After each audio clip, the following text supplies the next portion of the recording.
Troy to win Helen back. That it was a war of love and vengeance. It makes a wonderful story, but it has never seemed very likely. Another possible motivation for a war began to emerge from the stones of Mycenae.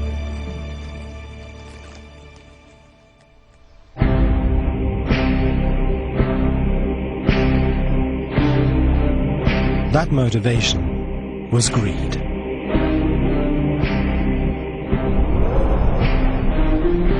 Archaeologists have discovered that the rulers of Mycenae had undertaken an epic task: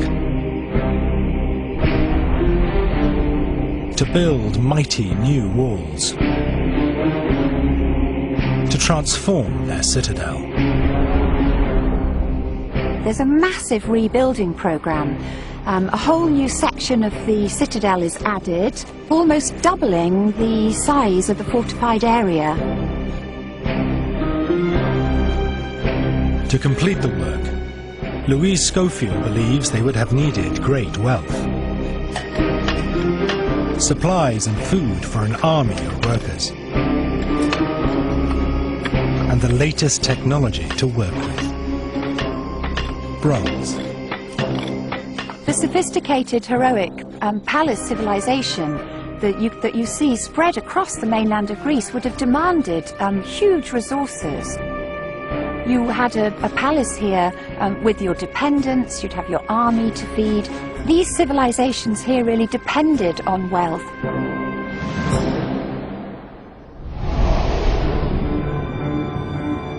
But the problem the Mycenaeans faced was that they didn't have the natural resources that mattered.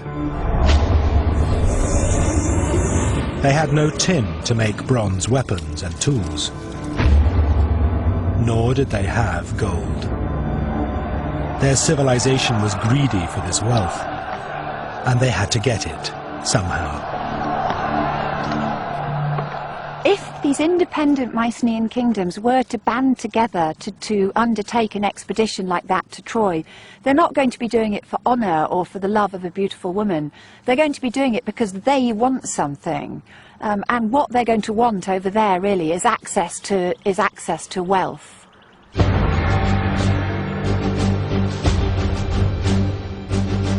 So the archaeological record at Mycenae does find evidence of a rich warrior culture. And it suggests a likely motive for these warriors to join battle: the search for wealth and loot. So was there something about Troy that would have attracted a people like the Mycenaeans in their quest for riches?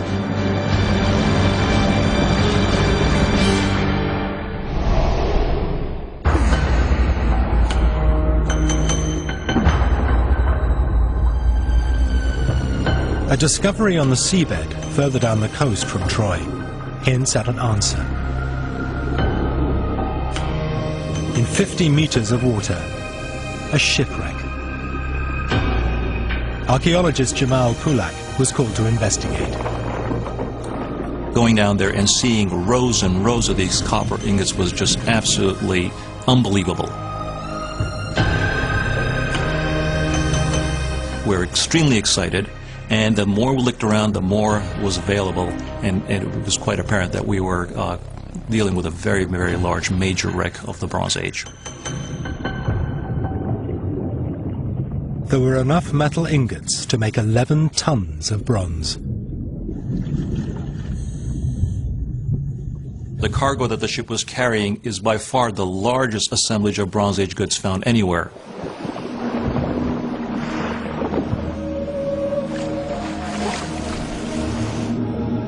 On board the ship, a dazzling cargo from the late Bronze Age. Beautifully shaped gold. Ostrich eggs from Africa or Asia. Goods from all over the known world on this single ship. This gives us a clear idea of how intricate and how far-reaching the ancient trade network is. It's much, much more sophisticated than we would have initially thought. Pulak's discovery suggested the late Bronze Age was a time of rich trade, of great wealth being moved across the high seas. Laden with bronze and treasure, ships like this could easily have called in at Troy.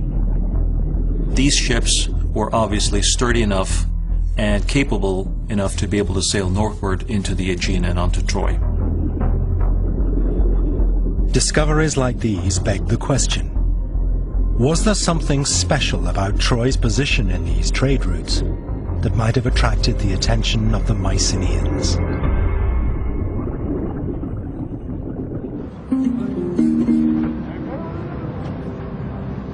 Manfred Kaufmann believes that Troy was a very special trading port indeed, and it occupied a vital strategic position.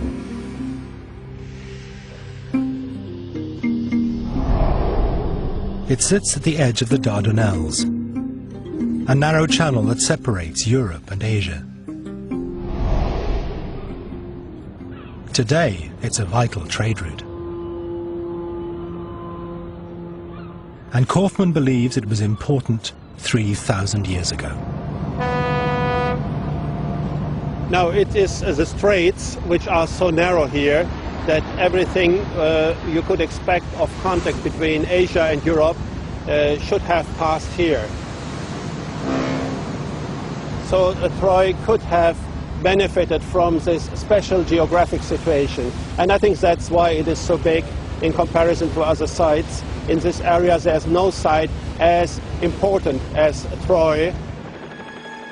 Kaufmann believes that Troy became a wealthy city because of this strategic position at the gateway between two continents.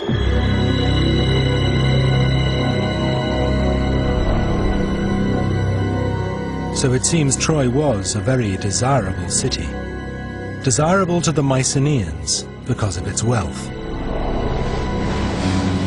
But its position also made it desirable to someone else, because Troy stood at the edge of another great civilization of the day.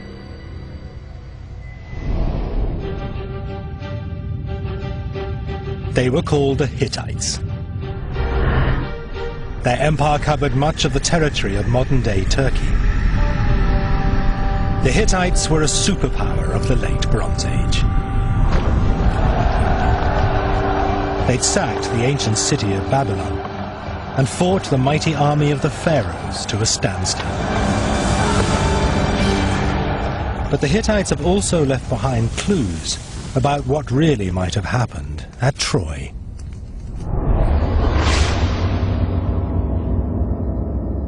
It is all contained in a vast collection of written tablets. Trevor Bryce has studied this astonishing collection. Remarkable accounts of what was happening to cities across the Hittite Empire more than 3,000 years ago. They have really unlocked the key to an understanding of the whole history and civilization of the Hittite world. They give us pictures of conflicts and tensions in that region, and that really provides us with an actual historical written record. So scholars began to look for references to Troy in the texts. It appeared to be a hopeless task, because no one knew what the Hittites had called the place. Then they started to discover references to battles over an important city. Its name was Wilusha, a name very similar to another ancient Greek name for Troy, Wilios. Many scholars believed that a country called Wilusha in Hittite texts was in fact the name of Troy. The tablets described festering conflicts involving the Mycenaeans all along the coast by Wilusha. Conflicts spread over 200 years. The tablets stated, Mycenaean warriors had once fought at the gates